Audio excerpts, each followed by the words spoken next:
tidaklah orang itu membenci dzurriyyatnya Rasulullah kecuali karena 3 hal. Imma ayyakuna wala zina, boleh jadi dia itu adalah anak zina. Yang kedua, imma ayyakuna munafiqan, bisa jadi dia adalah seorang yang munafik. Siapa munafik? Orang yang pura-pura Islam, pura-pura iman kepada Allah, tapi hatinya sebenarnya tidak beriman kepada Allah. Dia bersama orang-orang mukmin hanya untuk mengelabui orang-orang mukmin. Wa imma ayyakuna abu jama'u fi ghairi, atau ayahnya ketika berhubungan dengan ibunya dalam keadaan tidak suci, ibunya dalam keadaan kemudian dari hubungan itu jadi dia. Kalau orang tidak termasuk 3 di antara itu, insya Allah kepada dzurriyyatnya Rasulullah Muhammad SAW tidak akan ada rasa hikit, tidak akan ada rasa benci. Walaupun umpama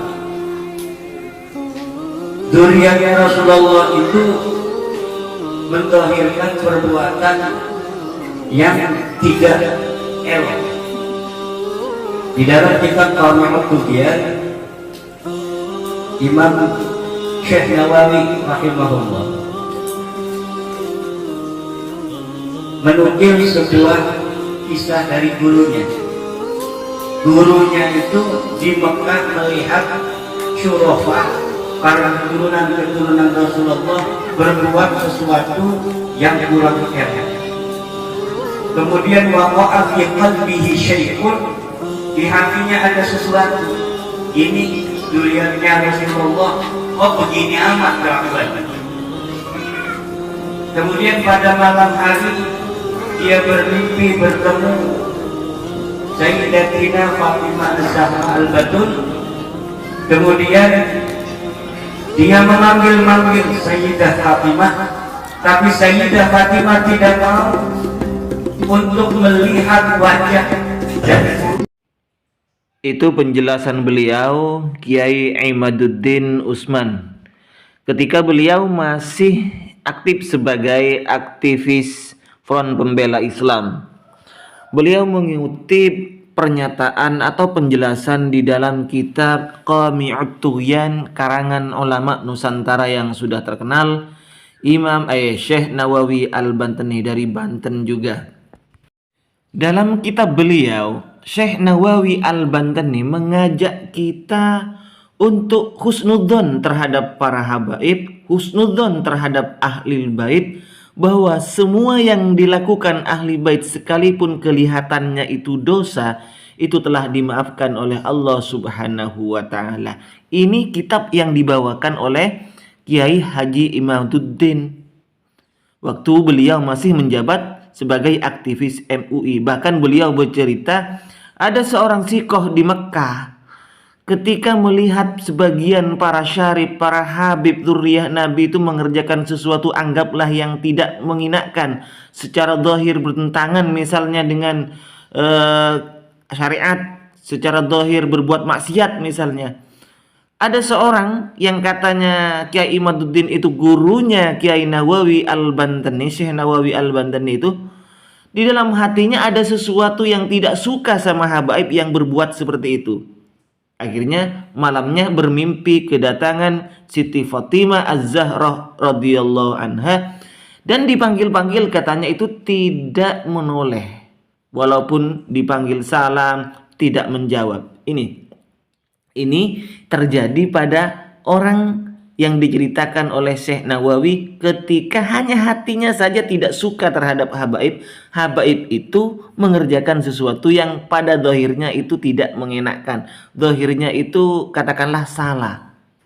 Ini qala Ibnul Arabi wa yanbaghi likulli muslimin ayya'taqida semua orang Islam seyogyanya harus berkeyakinan, beriktikad anna jami'a ma yasduru min ahlil baiti qad afallahu anhum fi, bahwa semua yang keluar dari perbuatan ahlil bait, ingat ahlil bait, dzurriyyah Nabi, qad afallahu anhum fi, telah dimaafkan oleh Allah Subhanahu wa taala. Ahlil bait ini tidak dipahami hanya Ali, Siti Fatimah, Hasan dan Husain, tidak. Karena Kiai Imaduddin Utsman dulu waktu menjabat sebagai aktivis FPI itu, beliau menceritakan kisah itu. Kisahnya Siti Fatimah yang tidak mau menjawab salamnya orang yang di hatinya ada tidak rasa suka terhadap habaib, karena habaibnya itu mengerjakan sesuatu pada lahirnya dosa lah, misalnya seperti itu.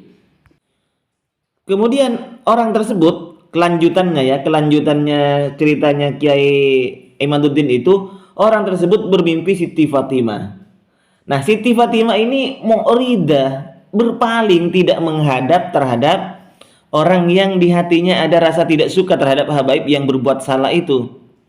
Dipanggil salam, tidak menjawab.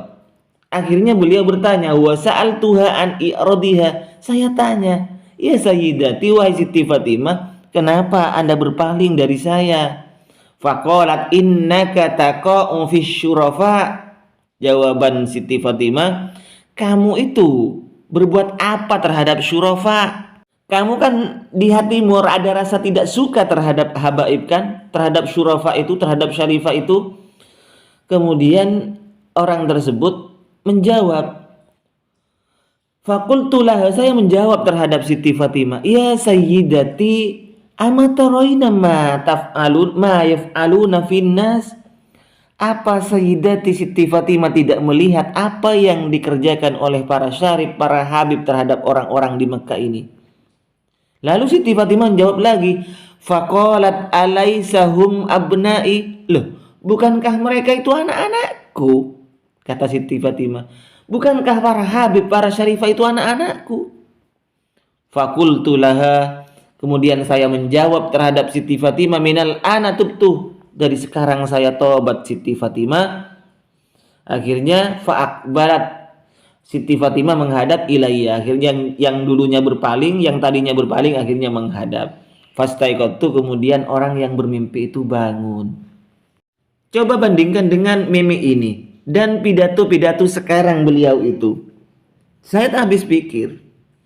Beliau mengutip pernyataan penjelasan di dalam Qawmi Tughyan karangan Kiai atau Syekh dari Banten, Syekh Nawawi Al-Bantani itu. Di situ dijelaskan nama-nama Ahlul Bait.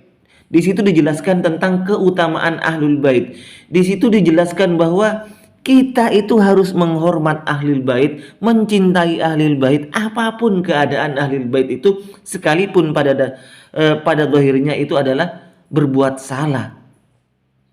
Bahkan Ahlul Bait di situ yang diterangkan oleh Syekh Nawawi Al-Bantani itu adalah abna'u Fatimah ke bawah, waktu itu terjadi di Mekah. Tetapi dalam tulisan-tulisan beliau seakan-akan Ahlul Bait ini sekarang tidak ada, yang ada itu hanya terbatas pada 4 orang. Itu tulisan beliau.